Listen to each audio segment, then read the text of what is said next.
नमस्कार। आकाशवाणी जयपुर अजमेर से प्रस्तुत हैं प्रादेशिक समाचार।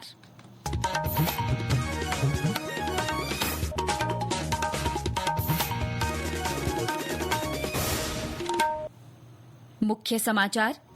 मुख्यमंत्री भजनलाल शर्मा ने महिलाओं से आत्मनिर्भर बनने का आह्वान किया।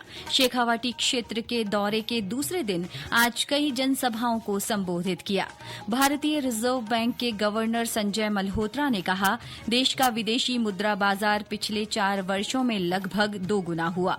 सिविल सेवा दिवस कल। जयपुर में राज्य स्तरीय समारोह में श्रेष्ठ कार्य करने वाले सिविल सेवकों को पुरस्कृत किया जाएगा और कोटा में आज से अंडर 20 राष्ट्रीय कुश्ती प्रतियोगिता की शुरुआत हुई। 3 दिन चलने वाली इस प्रतियोगिता में देश भर के 800 से अधिक पहलवान शामिल। समाचारों के साथ मैं माधुरी वशिष्ठ और अब समाचार विस्तार से। मुख्यमंत्री भजनलाल शर्मा ने महिलाओं से आत्मनिर्भर बनने का आह्वान किया है।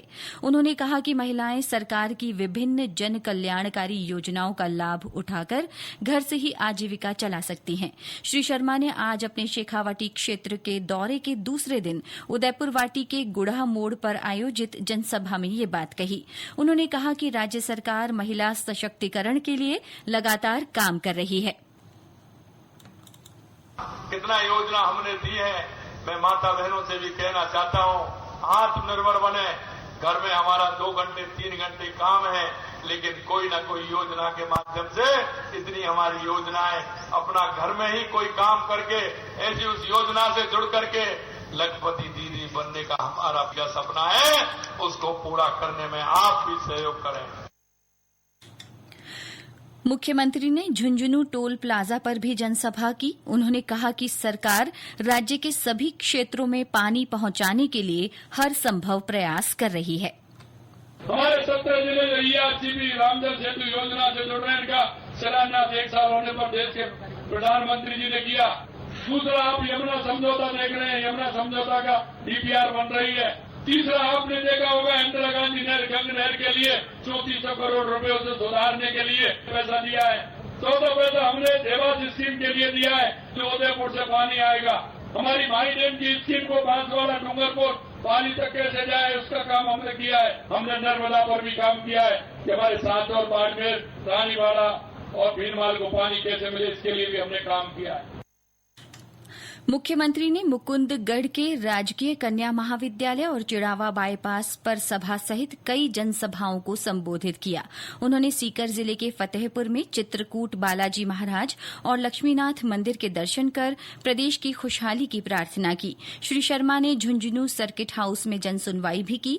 मुख्यमंत्री भजनलाल शर्मा का कल अपने दौरे के तीसरे दिन पिलानी में यमुना जल समझौते की समीक्षा बैठक लेने का कार्यक्रम है। देश के विदेशी मुद्रा बाजार में पिछले 4 वर्षों में मजबूत वृद्धि देखी गई है। ये वर्ष 2020 के 32 अरब डॉलर से लगभग 2 गुना होकर 2024 में 60 अरब डॉलर हो गया है। रिजर्व बैंक के गवर्नर संजय मल्होत्रा ने बाली में आयोजित एक सम्मेलन में ये जानकारी दी। उन्होंने कहा कि पिछले कुछ सालों में भारत के वित्तीय बाजार अधिक गतिशील और लचीले हो गए हैं। ओवरनाइट मनी मार्केट में भी विस्तार हुआ है और इसका दैनिक कारोबार 2020 के लगभग 3 लाख करोड़ रुपए से बढ़कर 2024 में 5.40 लाख करोड़ रुपए से अधिक का हो चुका है। केंद्रीय रक्षा मंत्री राजनाथ सिंह कल सिरोही जिले के आबू रोड स्थित ब्रह्मा कुमारीज मुख्यालय शांतिवन आएंगे। वे डायमंड हॉल में सुरक्षा सेवा प्रभाग की ओर से आयोजित कार्यक्रम में सेना के जवानों के लिए राष्ट्रीय सेल्फ एम्पावरमेंट कैंपेन की शुरुआत करेंगे।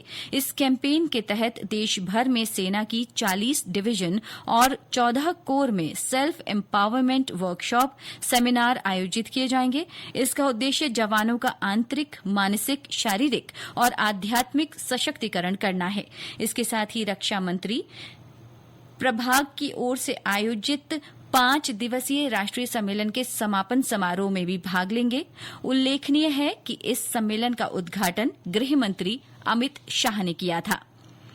अमेरिका के उपराष्ट्रपति जेम्स डेविड वेंस कल भारत की 4 दिवसीय आधिकारिक यात्रा पर नई दिल्ली पहुंचेंगे। उनके साथ पत्नी उषा वेंस और अमेरिका के कई वरिष्ठ अधिकारी भी होंगे। उपराष्ट्रपति वेंस की ये पहली भारत यात्रा है। वे कल प्रधानमंत्री नरेंद्र मोदी से मुलाकात करेंगे। उपराष्ट्रपति और उनके प्रतिनिधिमंडल के दिल्ली में अन्य कई कार्यक्रम भी होंगे और अमेरिका वापस लौटने से पहले उनका जयपुर और आगरा आने का भी कार्यक्रम है। 3 दिवसीय जयपुर प्रवास के दौरान श्री वेंस आमेर महल का दौरा करेंगे और राजस्थान इंटरनेशनल सेंटर में होने वाली बिजनेस समिट को भी संबोधित करेंगे। अमेरिकी उपराष्ट्रपति की जयपुर यात्रा को देखते हुए सुरक्षा सहित सभी आवश्यक तैयारियां की जा रही हैं। ये समाचार आकाशवाणी जयपुर अजमेर से प्रसारित किए जा रहे हैं। प्रादेशिक समाचार बुलेटिन आप हमारे एक्स हैंडल @AIRnews_जयपुर, YouTube channel Rajasthan AIR news और फेसबुक AIR न्यूज राजस्थान पर भी सुन सकते हैं। इसके साथ ही आप हमारी वेबसाइट newsonair.gov.in पर भी समाचार सुन सकते हैं और संबंधित फोटो और वीडियो देख सकते हैं। सिविल सेवा दिवस कल मनाया जाएगा। इस अवसर पर प्रधानमंत्री नरेंद्र मोदी नई दिल्ली में लोक सेवकों को संबोधित करेंगे। श्री मोदी लोक प्रशासन में उत्कृष्टता के लिए 16 प्रधानमंत्री पुरस्कार भी प्रदान करेंगे। ये पुरस्कार जिलों के समग्र विकास, आकांक्षी प्रखंड कार्यक्रम और नवाचार की श्रेणियों में दिए जाएंगे। इधर प्रदेश में सिविल सेवा दिवस के अवसर पर राजस्थान संपर्क पुरस्कार की शुरूआत की जा रही है। इसका उद्देश्य राज्य सरकार के संपर्क पोर्टल पर प्राप्त शिकायतों के समयबद्ध और प्रभावी समाधान में अग्रणी रहने वाले अधिकारियों और विभागों को पहचान देना है। जयपुर में कल होने वाले समारोह में मुख्यमंत्री भजनलाल शर्मा ये पुरस्कार प्रदान करेंगे।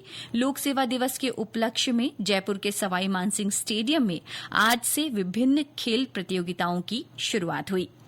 अजमेर में आज नवनिर्मित जिला न्यायालय परिसर का लोकार्पण किया गया। राजस्थान उच्च न्यायालय के मुख्य न्यायाधीश महेंद्र मोहन श्रीवास्तव ने इसका उद्घाटन किया। इस अवसर पर समारोह को संबोधित करते हुए मुख्य न्यायाधीश ने कहा कि निष्पक्ष, स्वतंत्र और निर्भीक न्यायिक व्यवस्था किसी भी आधुनिक और विकसित समाज के लिए आवश्यक है। उन्होंने कहा कि ये भवन तकनीकी दृष्टि से उन्नत, पर्यावरण के अनुकूल और मानवतावादी मूल्यों को समर्पित है। इससे लोगों को काफी सुविधा होगी। न्यायाधीश इंद्रजीत सिंह और महेंद्र कुमार गोयल भी कार्यक्रम में मौजूद रहे। केंद्रीय संस्कृति और पर्यटन मंत्री गजेंद्र सिंह शेखावत ने आज फलौदी जिला कलेक्ट्रेट में अधिकारियों के साथ बैठक की। बैठक में केंद्रीय मंत्री ने केंद्र और राज्य सरकार की विभिन्न योजनाओं तथा विभागीय कार्यों की समीक्षा की। उन्होंने अधिकारियों को योजनाओं के समयबद्ध क्रियान्वयन और अंतिम पंक्ति में खड़े व्यक्ति को लाभान्वित करने के निर्देश दिए। श्री शेखावत ने गर्मी के मौसम और नहरबंदी को ध्यान में रखते हुए आमजन को पेयजल आपूर्ति सुनिश्चित करने को भी कहा। कोटा में आज अंडर 20 राष्ट्रीय कुश्ती प्रतियोगिता की शुरुआत हुई। राजस्थान राज्य कुश्ती संघ की ओर से आयोजित 3 दिवसीय प्रतियोगिता का शुभारंभ लोकसभा अध्यक्ष ओम बिड़ला ने किया। इस अवसर पर उन्होंने कहा कि खेलों से न सिर्फ खिलाड़ियों बल्कि आम लोगों को भी नया दृष्टिकोण मिलता है। श्री बिड़ला ने लोगों को किसी भी परिस्थिति में अपने लक्ष्य के लिए लगातार काम करते रहने की अपील की। खेल का एक मैदान होता है जहां हारने के बाद भी जीतने के लिए आत्मविश्वास के साथ आगे बढ़ता है। यही जीवन के लक्ष्य और संकल्प होना चाहिए। खेल से खिलाड़ियों को नहीं, आम व्यक्ति को भी नया दृष्टिकोण मिलता है कि खेल का मैदान हो या जीवन का मैदान हो, हारना, पराजित होना, निराश होना, लेकिन अपने लक्ष्य के लिए लगातार संकल्प करते रहना। लोकसभा अध्यक्ष ने प्रतियोगिता में भाग ले रहे खिलाड़ियों को शुभकामनाएं देते हुए उनसे राष्ट्रीय और अंतर्राष्ट्रीय स्तर पर देश का गौरव बढ़ाने का आह्वान किया। कार्यक्रम को राजस्थान राज्य कुश्ती संघ के अध्यक्ष राजीव दत्ता ने भी संबोधित किया। उन्होंने कहा कि 60 वर्ष की उम्र पूरी कर चुके पूर्व राजस्थान केसरी पहलवानों को कुश्ती संघ की ओर से हर महीने 10,000 रुपए दिए जाएंगे। इस प्रतियोगिता में देश के 26 राज्यों और केंद्र शासित प्रदेशों के 800 से अधिक पहलवान भाग ले रहे हैं। इनमें से चुने हुए श्रेष्ठ पहलवानों को भारतीय टीम के लिए ट्रायल देने का मौका मिलेगा। इस अवसर पर ऊर्जा मंत्री हीरालाल नागर, सहकारिता मंत्री गौतम कुमार दक्क, गृह राज्य मंत्री जवाहर सिंह बेढ़म सहित बड़ी संख्या में जनप्रतिनिधि मौजूद रहे। प्रतियोगिता के दूसरे दिन कल महिला कुश्ती के मुकाबले होंगे। प्रदेश में कई स्थानों पर आज से संडेज ऑन साइकिल अभियान की शुरुआत हुई। केंद्र सरकार के फिट इंडिया मूवमेंट के तहत ये अभियान चलाया जा रहा है। अजमेर में आज 80 से अधिक लोग साइकिल पर सवार होकर निकले। अजमेर के जिला युवा अधिकारी जयेश मीणा ने बताया कि ये fit India cycling drive Anasagar Chowpatty से रीजनल कॉलेज तिराहे से होकर वापस चौपाटी पहुंची। सवाईमाधोपुर में भी संडेज ऑन साइकिल अभियान की शुरुआत हुई।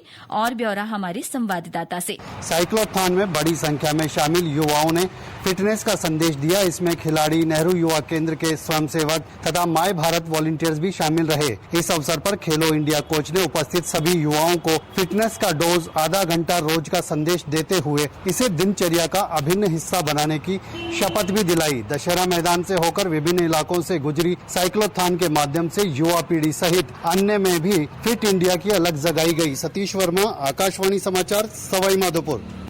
देश भर में आज ईस्टर पर्व मनाया जा रहा है। ऐसी मान्यता है कि गुड फ्राइडे पर ईसा मसीह को सलीब पर चढ़ाए जाने के बाद आज ही के दिन उनका पुनर्जन्म हुआ था। इस अवसर पर गिरजाघरों में विशेष प्रार्थना सभाएं की जा रही हैं। राष्ट्रपति द्रौपदी मुर्मू, उपराष्ट्रपति जगदीप धनखड़ और प्रधानमंत्री नरेंद्र मोदी ने ईस्टर को आशा और नएपन का प्रतीक बताते हुए बधाई और शुभकामनाएं दी हैं। प्रदेश के कई स्थानों पर तेज हवा और आंधी के कारण तापमान में गिरावट आई है। हालांकि कुछ स्थानों पर लू का दौर जारी है। मौसम विभाग के अनुसार बीते 24 घंटों में दिन और रात के तापमान में 1 से 6 डिग्री तक की गिरावट दर्ज की गई। 44.3 डिग्री सेल्सियस के साथ कोटा सबसे गर्म स्थान रहा। जोधपुर और बीकानेर संभाग में आज कहीं कहीं आंधी और तेज हवाएं चलने की संभावना है। मौसम केंद्र जयपुर के अनुसार राज्य के ज्यादातर स्थानों पर अगले 4-5 दिन मौसम शुष्क रहने की संभावना है। और अंत में मुख्य समाचार एक बार फिर। मुख्यमंत्री भजनलाल शर्मा ने महिलाओं से आत्मनिर्भर बनने का आह्वान किया। शेखावाटी क्षेत्र के दौरे के दूसरे दिन आज कई जनसभाओं को संबोधित किया। भारतीय रिजर्व बैंक के गवर्नर संजय मल्होत्रा ने कहा, देश का विदेशी मुद्रा बाजार पिछले 4 वर्षों में लगभग दोगुना हुआ। सिविल सेवा दिवस कल। जयपुर में राज्य स्तरीय समारोह में श्रेष्ठ कार्य करने वाले सिविल सेवकों को पुरस्कृत किया जाएगा।